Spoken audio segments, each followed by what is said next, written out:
Welcome back two lab वाला academy. तो आज हम वापस से डीएमएलटी का जो क्लिनिकल पैथोलॉजी सब्जेक्ट है उसमें मेन जो टॉपिक है हेमाटोक्रिट करके जिसको हम बोलते हैं पीसीवी।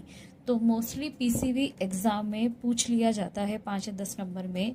उसके ऊपर हमें डिफाइन करना होता है कि व्हाट इज़ द पीसीवी और इसको कैसे क्या प्रोसेसर इसका यूज़ होता है पीसीबी को देखने के लिए। तो आज हम ये वाला टॉपिक जो बिल्कुल नया टॉपिक है आप डीएमएलटी के बच्चों के लिए फर्स्ट ईयर के लिए, तो देखिए आज स्टार्ट करते हैं पीसीबी। तो व्हाट इज़ द पीसीबी। तो पीसीबी में आपको पहले डायग्राम से समझा देती हूँ, हम नोट्स बाद में पढ़ेंगे। आप यहाँ पे देखेंगे कि ये वाली जैसे कि ब्लड है ट्यूब के अंदर, ये पूरी जो ट्यूब है ब्लड से भरी हुई है।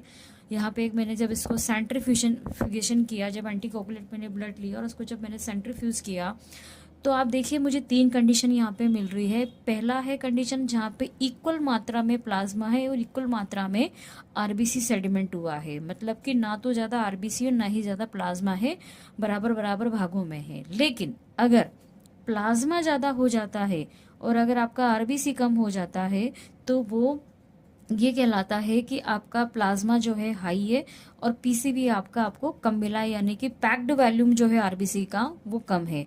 दूसरी कंडीशन में आप देखेंगे कि प्लाज्मा अगर आपका लो है, जो पीसीबी है तो आपका हाई हो गया, मतलब कि आरबीसी जो एरिथ्रोसाइट है वो आपका क्या उसका जो लेवल है वो ज़्यादा हो गया। अब ये 2 कंडीशन है, प्लाज्मा अगर हाई है, प्लाज्मा अगर लो है।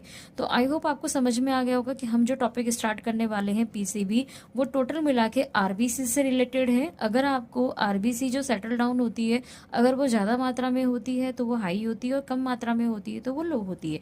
तो पीसीबी का लो होना और पीसीबी का हाई होना वो प्लाज्मा के इंडिकेशन से हम देखेंगे कि प्लाज्मा भी हमें कितनी मात्रा में यहाँ पर मिल रहा है। तो ये पूरा की पूरा आरबीसी से रिलेटेड है। तो आइए स्टार्ट करते हैं। आई होप आपको समझ में आ गया होगा थोड़ा बहुत।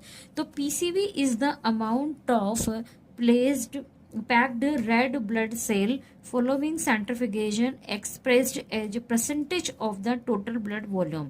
मान लीजिए अगर आपको 3 ml अगर आपने ब्लड लिया है या आपने 2 ml ब्लड लिया है और जब आप इसको अगर सेंट्रीफ्यूज करते हैं तो कितना परसेंटेज के बेस पे आपका जो आरबीसी है वो नीचे की साइड में जो है कि एक्सप्रेस हुआ है, बॉटम में कितना सेडिमेंट हुआ है, जितना वो बनेगा, जितना वो नीचे सेटल डाउन होगा ट्यूब के अंदर, उतना ही ऊपर आपका प्लाज्मा दिखेगा आपको। तो पीसीबी यानी कि packed cell volume, packed cell volume, और इसका जो दूसरा नाम होता है वो कहलाता है हेमाटोक्रिट। तो एग्जाम में अगर आपको हेमाटोक्रिट से पूछा जाए या पैक्ड सेल वॉल्यूम से पूछा जाए